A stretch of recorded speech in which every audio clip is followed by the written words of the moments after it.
प्रायश्चित्ताचा दिवस, 3.5 वर्ष संकटाचा काळ, 3.5 वर्ष महासंकटाचा काळ येणार आहे. जे दुर्दैवाने पूर्ण सत्य न स्वीकारल्यामुळे खाली राहतील, त्या प्रत्येकाला एक संधी देण्यात येणार आहे. पुन्हा एकदा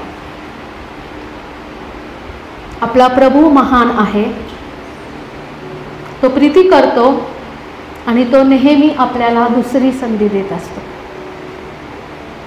he is the God of second chance. 2000 वर्षांसाठी त्यांनी पहिली संधी दिली आहे. तरी देखील जर मनुष्य तिथे फेल झाला तर त्याने पुन्हा ते 7 वर्ष आहे, 3.5 वर्ष संकट, 3.5 वर्ष महासंकट प्रगटीकरणामध्ये लिहिलेलं आहे. पण मी एक विनंती करेन, बघू मंडळीचं खरंच उचललं जाणं होतंय का, त्याच्यानंतर आम्ही 7 वर्षाच्या काळात करू प्रभूचा स्वीकार. अहो, जेव्हा एवढी मोकळीकता आहे, पवित्र आत्म्याचा हा समय आहे, कृपेचा हा समय आहे, शांतीचा हा समय आहे, त्याच्या प्रीतीचा हा समय आहे, त्याच्यामध्ये जर आपण टिकाव धरला नाही तर त्या संकटात आणि महासंकटात काय टिकाव धरणार आपण? जेव्हा आपलं सर्व चांगलं आहे त्यावेळेस जर आपण ते प्रभूला देऊ शकत नाही तर संकटामध्ये कोण देऊ शकेल? प्रियांनो, देवाच्या वचनात स्पष्ट सांगितलं आहे, ते दिवस कमी केले नसते तर कोणाचा टिकाव लागला नसता. हे देवाने बोललेलं आहे गोष्टी. जेव्हा देवाने, प्रभू येशू ख्रिस्ताने प्रगट होऊन योहानाला प्रगटीकरण दिलं त्यावेळेस त्याने सांगताना योहानाने आपल्या मनाने नाही लिहिलेलं काय.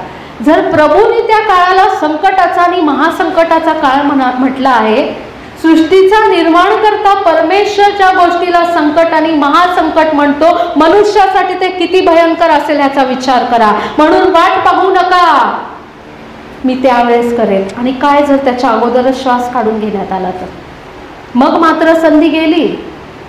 कारण एकदा मनुष्याचा मृत्यू झाला त्यानंतर त्याला पुन्हा संधी नाही. आजच समय आहे, आज तारणाचा दिवस. देवाचं वचन सांगतं आज मान्यतेचा दिवस आहे.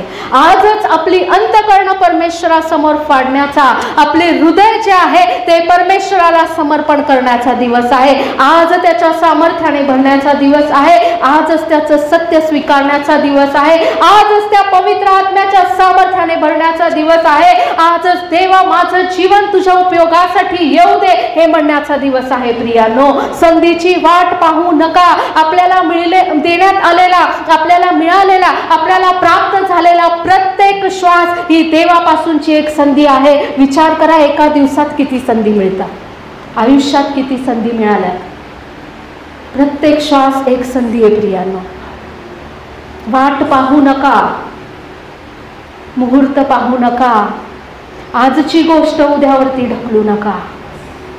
प्रभू केव्हा येईल माहिती नाही, आपला श्वास कधी काढून टाकण्यात येईल माहिती नाही.